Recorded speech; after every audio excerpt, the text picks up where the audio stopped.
Hello and welcome to Worlds Apart. For all the challenges in cobbling it together, the Geneva II Peace Conference produced very little in the way of a negotiated settlement to the Syrian conflict. In fact, it only exacerbated the blame game between the Syrian parties and their international backers. Does diplomacy still stand, or rather deserve a chance? Well, to discuss that, I'm now joined by Qadri Jamil, a prominent member of the Syrian opposition. Dr. Jamil, thank you for your time. There is a Russian saying, a friend among foes, a foe among friends. In a sense, I think it applies to you, because both the government as well as some of the Syrian opposition groups take you with a grain of salt. How would you describe your political position now? Where do you stand? The only thing that matters is how the people see me. First of all, I'm a member of parliament and I was elected. Secondly, we are a relatively old and well-established party. It's not uncommon to be criticized by a lot of people when you are in politics. There are always those who don't recognize you, and that's just one of the rules of the game. You said that you support the Syrian people. And practically all the forces in Syria make the same claim, that they are with people and they are fighting for their interests. And yet, 140,000 people have been killed so far. No one asked the Syrian people about who represents their interests. Well, I can say that I represent a certain portion of the Syrian people. So what I really care about is their opinion, the opinion of ordinary people. And I can't say the same about the opinions of some political parties and the regime. We will only know what Syrians truly think when fair and democratic elections are held. The Syrian people have undoubtedly had to endure a lot for the last 3 years. I've already mentioned that 140,000 people have been killed, according to the latest reports. And I think that such a high death toll is not only shocking for the whole world, but also for the Syrians. Do you think that shows how truly devoted they are to their country and how fiercely they fight for it? Or, on the contrary, that they don't love it at all and are ready to make such sacrifices? It shows two things: an extremely deep social and economic crisis in the country, and a massive foreign intervention taking place at the same time. These two factors have complicated the Syrian crisis, and now it has to be resolved. You can't address domestic problems without putting an end to foreign interference. And this foreign interference has now pretty much taken on the form of terrorism and fundamentalism. I would like to get back to the issue of terrorism a little later, but in one of your interviews you compared present-day Syria to the Spanish Civil War in 1936, saying that fascism is now spreading all over the country. What does the Syrian fascism look like, and who is leading the charge? It's not just happening in Syria, but in the whole region. It's not Syrian fascism, but fascism in the form of terrorist groups who pretend to be acting in the name of Islam. If we compare the two situations, present-day Syria and back then in Spain, we see that the events in Spain in 1936 became one of the factors that led to the outbreak of World War II. If fascism hadn't won in Spain, World War II wouldn't have happened. Those foreign forces that have been invading Syria, those terrorists that are streaming in from 80 different countries, they represent a new type of fascism, in my view. It's not only about the atrocities they've been committing, for example, cutting people up, carving their hearts out and eating them. That's just the surface. But more importantly, they represent the interests of global capital. It's a whole complex system. Have you ever thought about where all those enormous sums of money come from? That's why there were certain forces in the West that backed Nazism in the 1930s, just like there are certain forces in the West these days that support this new fascism. But I pin my hopes on the more sensible currents in both the West and the East, on those who can form an alliance like that of the 1930s to stop this new scourge. And in general, there is no universal definition of fascism, although one of its main characteristics is authoritarianism. But not every authoritarian regime can be called fascist. I've often heard Bashar al-Assad's rivals accusing him of being fascist towards Sunni Syrians. comparing the Battle of Aleppo to the Battle of Stalingrad and the Siege of Homs to the Siege of Leningrad. Do you agree with such comparisons? No, I don't. The war in Syria is a very complex phenomenon with several conflicts taking place simultaneously. How would you call the terrorists who come to Syria from Pakistan and Afghanistan? Aren't they fascists? I'm sure that you're well aware that the West calls them freedom fighters and even fighters for democracy. But how can the West wage war against them in Afghanistan and Pakistan while supporting them in Syria? Isn't that a bit ironic? 3 years of war in Syria have proven that nobody can win by using hard power. That's why we should be aiming for a political settlement. You've just mentioned the political settlement. What do you think is Assad's biggest mistake, or perhaps even his biggest crime? I think the reforms initiated by the Syrian regime were long overdue. They should have been implemented 10 years ago, before the socio-economic situation reached critical levels. The bloodshed could have been avoided if they had fully gauged the depth of the Syrian crisis. That was a fatal mistake by the authorities, because they believed they could continue to rule the country in a purely political way, relying on the strength of the regime's apparatus. A year ago in Moscow, you said that Assad's resignation might be an option if the opposition agreed to negotiate a peaceful settlement. And this seems to me a bit like the chicken and the egg dilemma. Which one comes first? I didn't say that. What I said is that you cannot make this a precondition to start the negotiations. This question can only be raised after the talks have begun. So what you're saying is that Assad's resignation can be the result, but not the starting point of the talks. I'm saying that in no way can this be made a precondition for the talks, because that will block the very possibility of dialogue. It's as if you're provoking the other party and telling them not to bother to come to the talks. But as a moderate and balanced opposition, we're saying that this question cannot be raised before the start of the talks. Instead, let's discuss all the matters at the negotiating table, where we can try to compromise and reach a consensus. This is not the time for premature decisions. We'll sort it out there. After all, the ultimate decision rests with the ballot box, not with me or anyone else. It's up to the people to have the final say on this. So, we need to create the conditions to allow the Syrians to speak their mind and to exercise their right to self-determination. Setting such preconditions can only harm this process. Well, there might be an opportunity for this later this year. The presidential election hasn't been cancelled, and President Assad hasn't ruled out running for re-election, even though this provoked displeasure in both the East and the West. Do you think President Assad could step down right now if he wanted to? Or is it a catch-22 kind of situation, where no matter what decision he makes, the consequences will still be dire?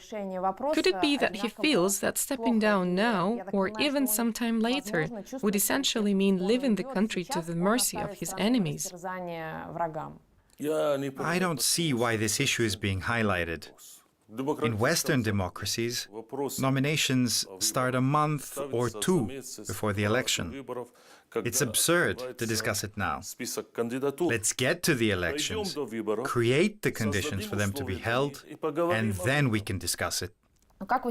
What do you think has to change in Syria or in the world for President al-Assad to stop feeling like he's Syria's last hope, and that if he leaves, the events of the last 3 years would consume the country? Before we even begin to discuss any issues, we need to put a stop to the external intervention in Syria's affairs. And I mean the indirect intervention that's happening through the supply of people, money, and weapons. After that, Syrians will be able to come together and resolve all the problems themselves. The Syrian issue is much bigger than the problem of Bashar al-Assad. It's a complex problem with economic, social, and political dimensions. I think that blaming one single person for all of Syria's issues is oversimplifying the situation. It's quite interesting that you've mentioned several times that you don't want President Assad to resign, but rather that the whole political system needs to be changed. I think this is exactly what none of the Arab countries affected by the Arab Spring have been able to achieve.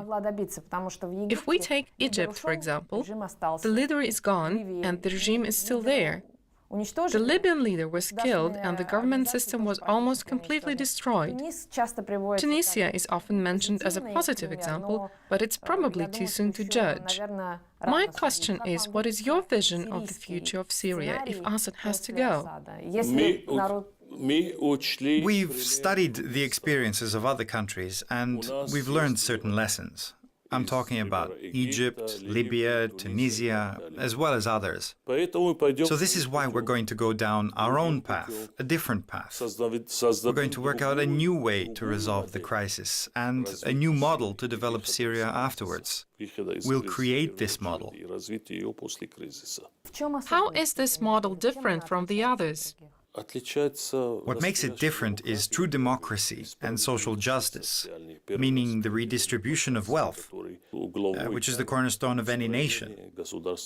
Those countries couldn't solve these problems, so their people didn't feel any difference between the past and their new present.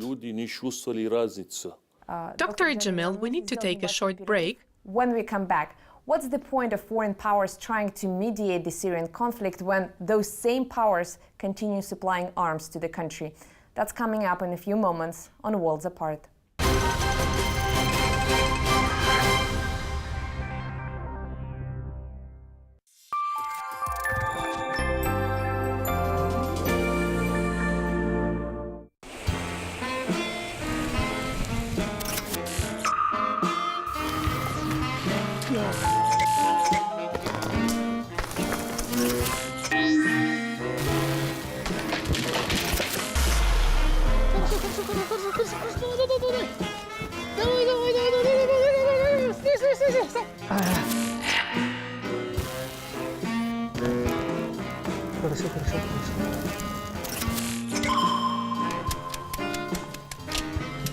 Аккуратненько сейчас. И нормальненько высыпем кашку.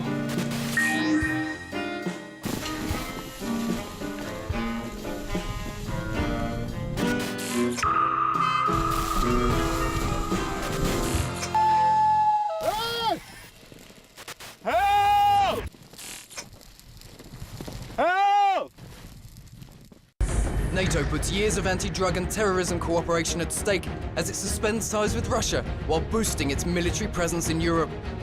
Israel's top officials stand accused of committing war crimes in Lebanon and Gaza that claimed hundreds of civilian lives. Against them. A city girl in search of the perfect ring in Siberia, Artis Tabang-Motsay goes on a diamond hunt. Comes from. What other media turns a blind eye to, you get on RT.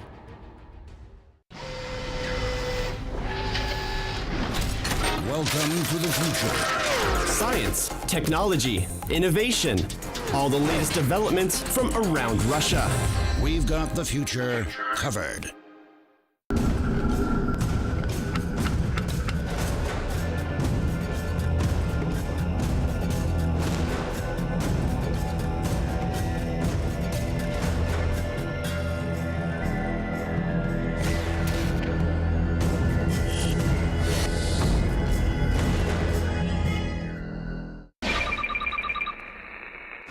In his secret laboratory, Tim Kirby was able to build the world's most sophisticated robot, which unfortunately doesn't give a darn about anything. Tim's mission? To teach his creation why it should care about humans and world events. This is Why You Should Care. Watch only on RT.com.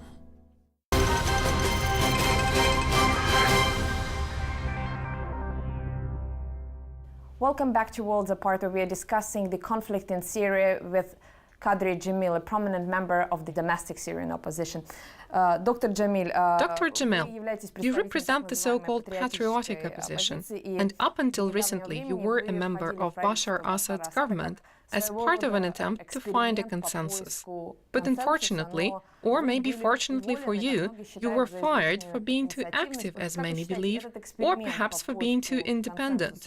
Do you think this experiment was a success or a failure because you were eventually fired? I think it was very successful because we achieved our main goal. The regime acknowledged that the only way out of the crisis is through a political settlement. This was included in the government's program. When the regime agreed to participate in the Geneva II conference and the process started, our association with the government ran its course. There was no more need for it, because the agreement was that our program would constitute no more than 10% of government policies, and the difference between our programs was immense. It was very difficult for us to be together for a considerable period of time, but our point was to prove to both the regime and to the other opposition groups that consensus is possible, and we've achieved certain results. So I think it all happened quite naturally. I was fired because I'm not part of the regime. Some people were saying that I had fallen out with the regime, but no. We were never part of the regime, so it was impossible to have a falling out. We've been in the opposition for a long time. Dr. Jamil, despite the fact that you were in the opposition, you seem to be far more compromising than others in the opposition. And since there has been a lot of talk recently about the creation of a transitional government, is President Assad's government ready to work with all of the other forces on equal terms, even though they don't seem to have succeeded in keeping up a long-term relationship with you, someone who is more tolerant than many others? It didn't work out because I didn't have the support of the entire range of opposition forces. If the entire opposition supported our agenda, I think we would have been able to keep moving forward. We wanted this to be an experiment, a sort of mini-model of the transitional government. And incidentally, it was a success, even if a partial one. Unfortunately, it couldn't continue because a part of the opposition was not ready for such a step. In order to create a joint government with the regime, there needs to be a balance of power in order to achieve results, work out compromises, and reach agreements. We will eventually have such a government without a doubt, because there is no other way out of the Syrian crisis. That's the only way. But the Geneva II process has now ground to a standstill. The second round of the negotiations failed, and that's because of the things we warned about earlier. Namely, that we won't make any progress unless we have a balanced delegation of the opposition forces. You see, my party has spent 40 years fighting against the idea of having a ruling party at the helm of power. But now, some Western forces want to put yet another party in charge of us, the opposition. With all due respect to the coalition, it only represents a part of the opposition, whereas the Syrian opposition is pluralistic. We need to create a fully representative delegation that would represent the entire range of the opposition. And who should do that? The UN, of course, with the help of Russian and American sponsors. You just mentioned the need for compromise, and I believe it's a very challenging task, even for long-standing democracies with well-established democratic traditions. But if we look at Syria, the only thing that the parties to the conflict have been doing over the last 3 years was shoot at each other. Isn't it perhaps too naive to expect the conflicting parties to have the will, the resources, and the energy to sit together at a negotiation table and reach some sort of an agreement after the horrific bloodshed of the last 3 years? 90% of the Syrian people are neither loyal to the government nor to the opposition. They simply want to live peacefully and quietly, and they want the conflict to stop. And if the political forces that have been fighting each other fail to understand that, they will be punished by the Syrian people sooner or later. Therefore, all parties need to approach this matter responsibly. The Syrian people may have sympathized with one or another party at the start of the conflict, but now they simply want to survive. And for that, the bloodshed must be stopped. It's a very complicated process, but it must be done. I'd like to follow up on that. Each side in the Syrian conflict has some external force backing it.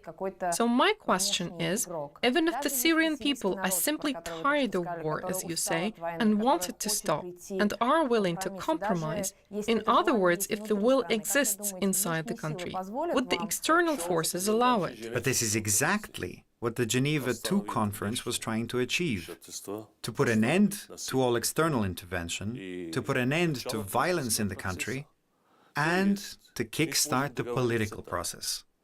In other words, help us stop the foreign intervention, because our borders are now open, and we promise to start the political process based on an agreed set of principles which will change Syria and make it a modern and democratic state. Do you believe that the sponsors and participants of the Geneva Conference are pursuing these goals and really want to bring peace and democracy to Syria? Well, some of them were completely opposed to the conference to begin with. And those same parties are now trying to derail it. There are a lot of forces who don't want the Syrian crisis to be resolved. But there are also many powerful forces seeking a political and peaceful settlement. The struggle we're seeing now is comparable to the events in Spain in 1936. The outcome of this struggle will decide the future of the region and, to some extent, maybe even the entire world. Speaking of certain parties, Saudi Arabia was present at the Geneva conference, but the Wall Street Journal recently reported that the Saudis plan to provide Syria with more sophisticated weaponry, including anti-aircraft missiles and anti-tank weapons. And if we recall the Soviet experience in Afghanistan, the delivery of similar weapons changed the course of the war significantly. What's the point of talking about peace, be it in Geneva or here in Moscow now, if the war keeps being supplied? You can't call for peace and keep a war going on at the same time, right? I think it makes sense. I don't know if you heard about the royal decree issued by the Saudi king a few days ago, but it sets out penalties for all Saudis who fight in conflicts outside the kingdom. This is another factor we need to keep in mind, that a part of the foreign fighters in Syria are from Saudi Arabia. And according to the decree, any Saudi citizen who joins or aids rebel groups in Syria faces from 3 to 20 years in prison. This is definitely significant. This decree is an official document, unlike a newspaper that provides information from unknown sources. So it's hard for me to comment on the situation without really knowing what things are like in reality. Well, how do you see the role of Saudi Arabia in general? I see it as negative.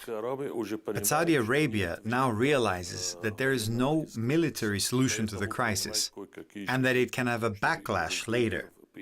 So they're taking certain steps towards settling the conflict. But for this to happen, we also need some political measures to be taken inside the country, which are already underway. Allow me to ask one final question about Saudi Arabia. Geopolitics is a rather dirty business, and this is not the first war to be used by various forces for their own purposes. Many analysts say that for Saudi Arabia, this war is more than just an attempt to expand its geopolitical influence in the region. Rather, it also has to do with the spreading of a vision of a certain ideology they think should dominate the region. Do you think this ideology is actually compatible with the idea of spreading democracy across the region, like we discussed? Ideologies are always a cover-up for financial interests. This is where you should be looking for an underlying explanation of Saudi Arabia's role in the region. Speaking of ideology, things have become so complicated that even the Saudi leadership should be concerned about possible developments in the region. I've already mentioned that this could backfire. Last but not least, you probably know the Russian saying that hope dies last. In the Syrian context, this sounds really morbid. With all that's happened in your country over the last 3 years, the enormous death toll, the horrible brutality which the Syrians, who are well known for their hospitality and generosity, could not predict, in this horrible context, what can still inspire hope? The fact that an overwhelming majority of Syrians want to see a peaceful resolution of the crisis. Those who are trying to stir up tensions have no idea what the Syrian spirit and character I like. They are now isolated, and if it wasn't for the foreign support, they would be worthless. Dr. Jamil, thank you very much for your time. And to our viewers, please keep the conversation going on our YouTube, Facebook, and Twitter pages, and hope to see you again, same place, same time, here on Worlds Apart.